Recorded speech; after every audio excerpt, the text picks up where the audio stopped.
Today I'm sharing the 10 foods I eat each week. These are my healthy vegan grocery staples that I regularly buy at the grocery store. I'll talk about each food, why I buy it, how I use it in my diet, and how you can use it in your diet so you can have delicious, healthy vegan meals whenever you want. This is a very unrealistic grocery bag because there are holes in it, it's mesh, but for the purposes of this video, here is my bag of healthy grocery staples.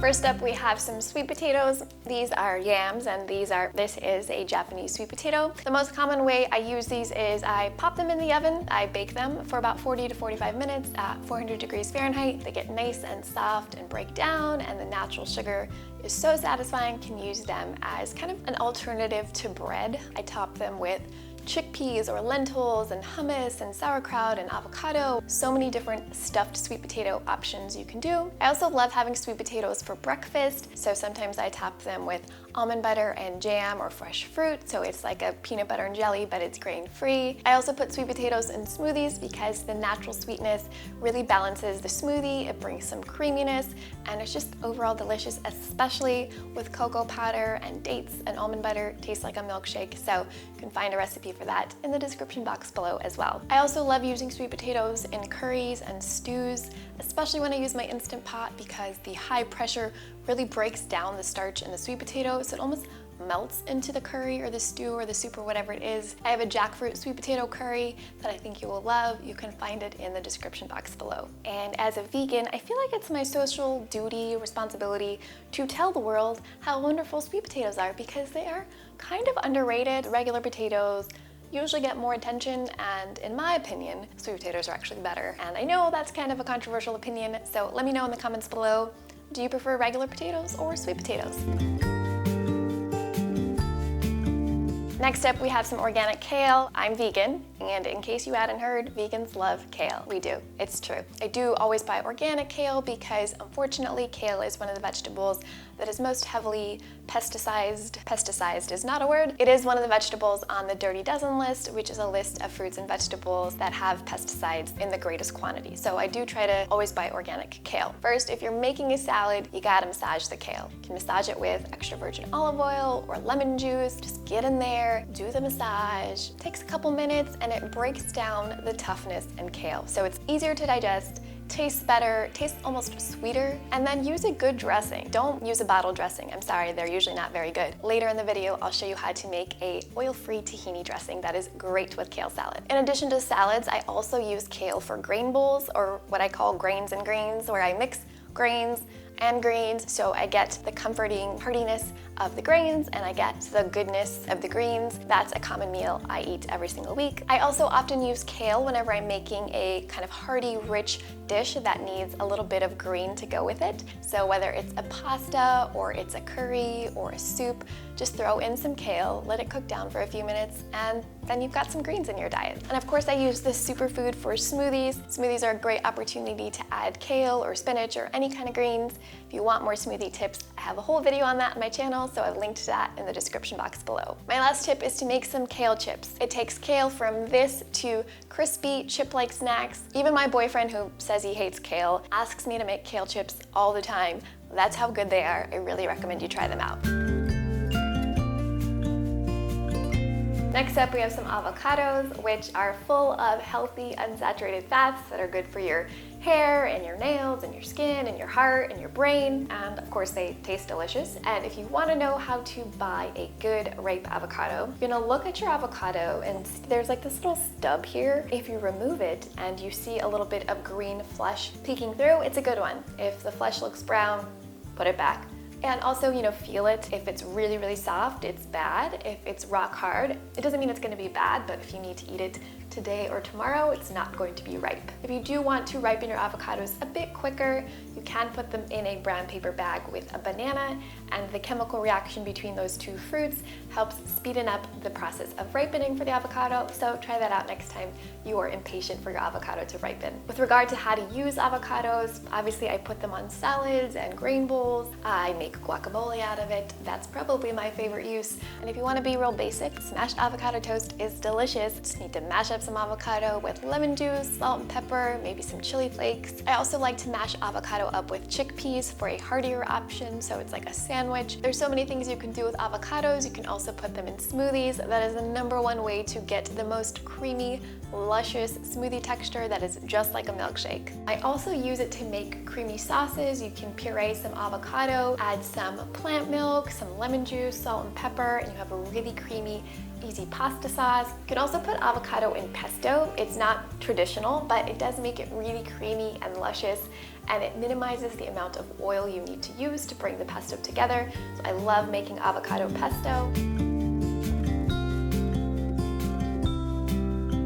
Next on my list is almond butter. We have 2 different brands here. One is the Whole Foods 365 brand, and this one is from Trader Joe's. This one's just dry roasted almonds, and this one is just raw almonds, so really good for you, no added oils or even salt. And they're also the most inexpensive ones I can find here in New York City. This one's probably like $7, and this one I think is $6. Of course, you can make your own almond butter, you know, you do you, whatever you want. I spread almond butter on toast. I like to layer it up with some bananas or strawberries, hemp seeds. It's a really delicious breakfast if you prefer a breakfast that's a bit on the sweeter side. But I also use almond butter in baking. It replaces some or all of the oil depending on the recipe.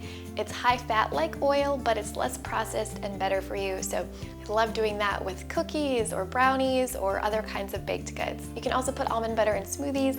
It's a great way to add healthy fats to your smoothie, which are going to help you stay full. But the most common way I use it is by the spoon. I would be lying if I didn't tell you that. And my favorite easy dessert is to mix some almond butter or tahini, which I'll talk about later, with some cocoa powder and maple syrup and cinnamon, a little bit of sea salt. Mix that all together until you have smooth and thick paste. Spread it on frozen bananas, and it's the ultimate easy dessert. You should really try it out. All right, we also have some hummus. This is store-bought hummus from Whole Foods. I love this particular hummus because it's creamy, it's lemony, doesn't taste artificial like some hummuses do, it's not grainy, but I also love making hummus from scratch. It's very rewarding and very easy. We do have a really lovely restaurant-style hummus recipe in my cookbook if you are so inclined to make it. I use hummus in all kinds of ways, obviously with pita bread as a snack. I put it on top of grain bowls and salads and just mix it in for something creamy. I also use hummus as a spread for a sandwich or a wrap instead of like mayo. It's better for you. It's much more delicious in my opinion. I also use hummus as a dip for both bread and veggies. When I'm feeling healthier, I'll have it with raw cauliflower or carrots. And when I'm feeling less healthy, I will have it with some fresh baguette slices.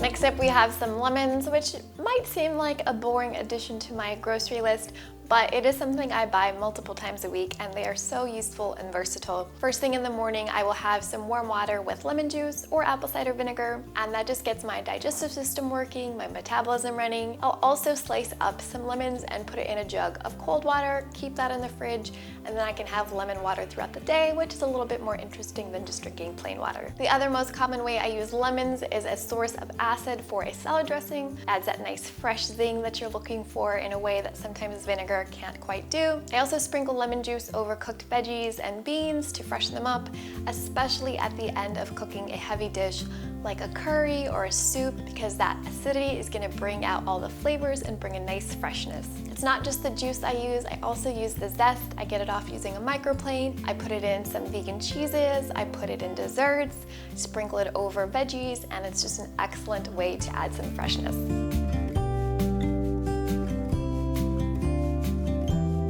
Next up is my absolute favorite ingredient. It is tahini. Tahini is just sesame seed paste. This is the brand from Whole Foods. I also have a more bougie brand in my fridge, but I use it more sparingly because it is more expensive. I use it quite often to make an oil-free salad dressing. I don't mind using extra virgin olive oil in my salad dressings, but if you're looking for an oil-free alternative, tahini is a great way to go about it. I also drizzle tahini over all kinds of savory foods like cooked sweet potatoes, roasted veggies, beans, grain bowls, of course, falafel, the ultimate tahini pairing. I don't just use tahini in savory foods though, I also use it in desserts like almond butter. It sort of replaces the oil, or at least some of the oil depending on the recipe you're making. You can find a few tahini desserts in the description box below.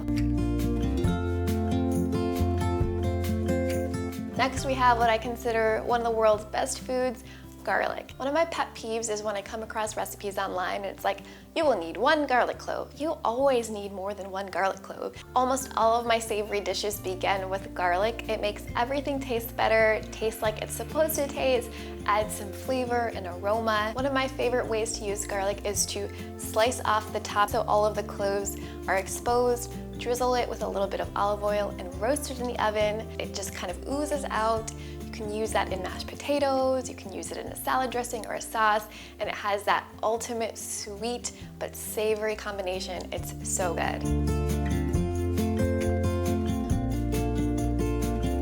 Next on my grocery staple list are dried beans and lentils. These are chickpeas and these are French green lentils, but I always have a wide variety in my pantry and stock up on them at the grocery store every single week. To reduce the amount of plastic and waste, I bring my own reusable bags to the grocery store. I use the dry bulk bins, put my beans and chickpeas and lentils in there, and then I just kind of refill them as I go. Sometimes I just make a simple pot of chickpeas or lentils with salt and pepper and water or vegetable broth, and then I'll build my meals around it, so I'm always having a hearty, healthy plant protein with my meal, but I also make stews and curries and chilies out of it. And just to give you a taste of how versatile beans and lentils are, there are so many recipes in my cookbook, the Vegan Instant Pot Cookbook, that use beans and legumes and lentils, and I'll just read you a few of the options. 3-bean vegetable chili, lentil shepherd's pie, lentil walnut gyros with tzatziki. Am I saying that right? Gyros? Gyros? It's probably not gyros. Butternut squash chickpea tagine, white bean and broccoli soup,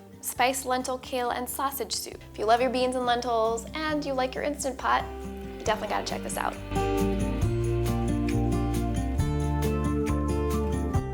Another food I get at the grocery store every week is a type of plant-based milk. This is coconut milk from So Delicious. This is oat milk from Oatly. I wish I was that person who made time to milk their own nuts. That sounds way worse than I thought. But I usually don't have the time to do that because I am busy recipe testing a bunch of other things, so I do rely a lot on store-bought plant-based milks.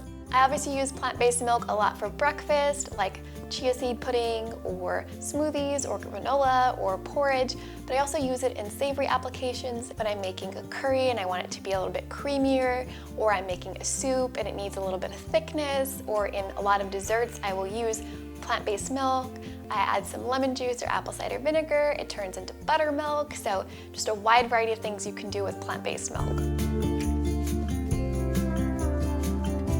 All right, that was 10 ingredients, but I am a little extra, so I'm gonna give you an extra ingredient, and that is my favorite, dark chocolate. And if it looks like this package has been opened, it's because it has been opened. I bought this chocolate this morning, but I couldn't wait to eat it, so I had some before I made this video. And that is how much I like dark chocolate, and that is why I buy it multiple times a week. I don't feel like you're really in need of ideas on how to use dark chocolate because it's obviously wonderful for eating. If you want some dessert recipes, I have a ton on my blog, so head over there if you are in the mood for dessert. If you're someone who's obsessed with watching other people grocery shop, in a non-creepy way obviously, or obsessed with what others buy at the grocery store, don't go anywhere because I'm gonna let you tag along my grocery hauls in the next videos. And if you enjoyed the video, of course, give it a thumbs up, and if you're not subscribed already, hit that red subscribe button. The button's down below, but you know, subscribe. I post new videos every week and I can't wait to show you the next one.